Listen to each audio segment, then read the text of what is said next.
2018-তে যখন আমি নমিনেশন পাই, প্রচণ্ড প্রতিকূলের মুখে আমি মহান রাষ্ট্রপতি জিয়াউর রহমানের ধানের শীষ নিয়ে শিবচরে বিচরণ করেছিলাম। সেইখানকার ঘটনাগুলো আপনারা সবাই জানেন তখন কী হয়েছিল।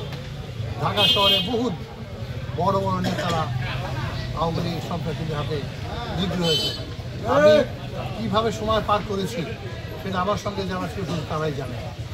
আজকে এই জিনিসে বহু লোক আমরা যারা সবাই ধানের শীষের জন্য দৌড়াচ্ছি, হ্যাঁ, আমার মনে হয় আপনাদের কাছে বিচার থাকবে যে সেই প্রতিকূল অবস্থার কথা একটু ভেবে যে এই ভদ্রলোকটা তো তখন ছিল, কারণ আজকে দেখলাম একটা পত্রিকা লিখলেন সজ্জন ব্যক্তি। সজ্জন ব্যক্তি যদি মানুষের অপরাধ হয়ে থাকে তাহলে আমি কী করবো আমি জানি না। ঠিক এই 70 বছর বয়সে তার নিজের চরিত্র পরিবর্তন করা যাবে না। আর আপনাদেরকে আজকে মহারা বলতে ভুল হবে যে সবাই বলতেছে ঝিমায় যাচ্ছে, চলে কিছু করি।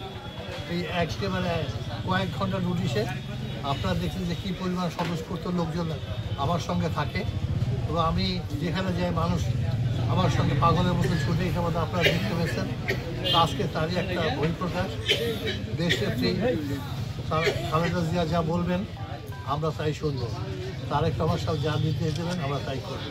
এবং ধানের শীষের প্রচার আজকে আমরা সব জায়গায় একই কথা বললাম যে ধানের শীষ, ধানের শীষ। তাদের এই ধানের শীষ নিয়ে যেন আমি থাকতে পারি, এই দোয়াই আপনাদের সবার কাছে করব। আল্লাহ হাফেজ। একটা প্রশ্ন ছিল সংক্ষিপ্ত, আজকে বিগত দিনে আপনি যত মিটিং মিছিল করেছেন, আজকে দেখা যাচ্ছে যে এত ভালোবাসার লোক আপনার কিভাবে সেটা সম্ভব হলো যদি একটু বলেন। আমি বিগত 18-র পর থেকে এমন কোনো সপ্তাহ নাই, এমন কোনো দিন নাই যে আমি শিবচরের মাঠে দাগ ঘুরেছি। হ্যাঁ, ফুটবলের মাঠে, মাদ্রাসার সামনে, মসজিদের সামনে, বিভিন্ন জায়গাতে, প্রত্যেকটা জায়গাতে আমি ঘুরে বেড়াচ্ছি। সাধারণ মানুষের সংস্পর্শে আমার চাইতে বেশি শিবচর থানা দ্বিতীয় কোনো ব্যক্তি যায়নি। অতএব যেখানে যাই, আজকে একটি স্কুলে আমি বলতে পারি যে কোনো একটা মাদ্রাসার সামনে দাঁড়াবো, দেখবেন কী করে তো বাচ্চাগুলো দৌড়ে আসে। স্কুলের সামনে দাঁড়াবো, হ্যাঁ, তো এটা উপরতলার ইচ্ছা। আর আমার মনে হয় আপনাদের সবার ভালোবাসা। ধন্যবাদ। দুইজনে